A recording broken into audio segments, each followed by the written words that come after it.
Hello mga lalabs, nagluto na naman ako mga lalabs ng gulay.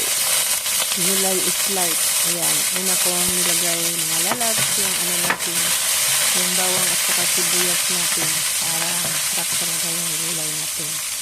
At saka yung ano natin guys, gulay natin, ito yung tinatawag ng Pinoy Chapsoy Dicado. Nako mga lalabs, masarap talaga yung mga lalabs dahil I cook simi chapsoy guisado, and I have to put first the onion and the garlic and make it brown. This is a simple recipe for chapsoy. But some chapsoy they don't use squash or kalabasa. I use squash because I love squash. So this is it. Chicken. Ang ginamit ko chicken. Chicken is good for chapsoy. Sometimes I use also tumitingin ng aking what we call that liver. Pero mas gusto ko to chicken lang. Chicken chapsoy. Ayan mga lalabs, takpan na nato mga lalabs para maluto yung ano natin. Pero before nato yan takpan mga lalabs, lagyan muna natin ng ayan mga lalabs, buritsi mga lalabs. Ako kabalo mga lalabs, I don't know exactly this.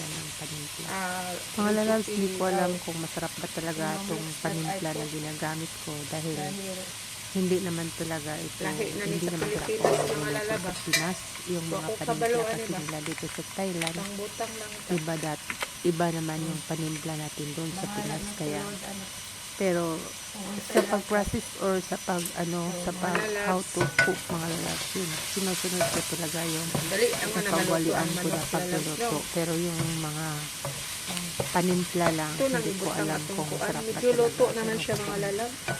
Wala tayong magawa, nandito na tayo sa ibang bansa. Patatas.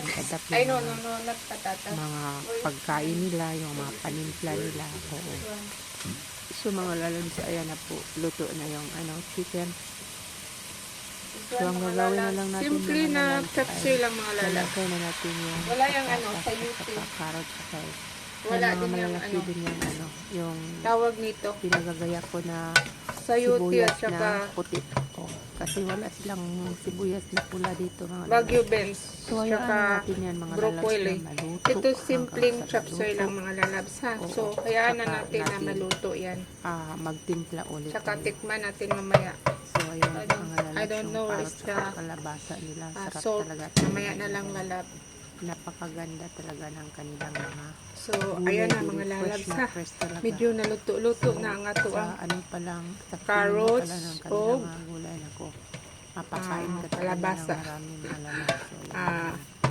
Ato daw tilawan mga lalabs kay kaning manibagot pa sa mga timpla diri sa Thailand. So ayan mga lalabs, tinitingnan ko yung lasa. Naku-curious kasi ako lalabs sa lasa nito, baka hindi talaga masarap. Pero so far mga lalabs, maganda naman, masarap naman. Oo, nalasahan ko naman na may lasa din.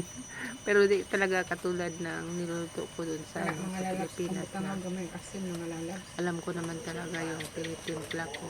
Oo. So nilagyan ko ng kunting asin mga lalabs kaya medyo matabang siya.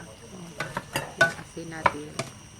Lagyan ko na. Yung asin naman dito mga lalabs, yung ibang klase parang ang laki-laki talaga ng ang laki-laki talaga ng kanilang asin, kaya yung pinakamaliit ng pinili ko. So luto naman yung natin, kalabasa at talong. Lagyan natin ng kunti nito mga lalabs. Tapos na naman natin yung repolyo pagkatapos, kasi repolyo ang binili namin, hindi Chinese pizza. Basta magbutang lang ko. Walang Chinese pizza dito mga lalab. So ayan na, malapit nang matapos yung natin. Pagkatapos niya nilagay ko na yung cabbage. So ayan na mga lalab, konting bisa na lang at ilagay na natin yung ating cabbage para kakain na tayo ng tanghalian. Kulang pa man ang carrots mga lalab. Ako sa kalutuan ng mga carrots lalab. Hayaan na natin na maluto talaga yung ating ginagawang chop suey. Chop suey Oh gisado. my gosh, lalab. Medyo ano na siya. Sarap talaga. Luto na Tingnan talaga mo siya lang, mga sarap lalab. na. Na kaya kung kakainin mo na. Ayan.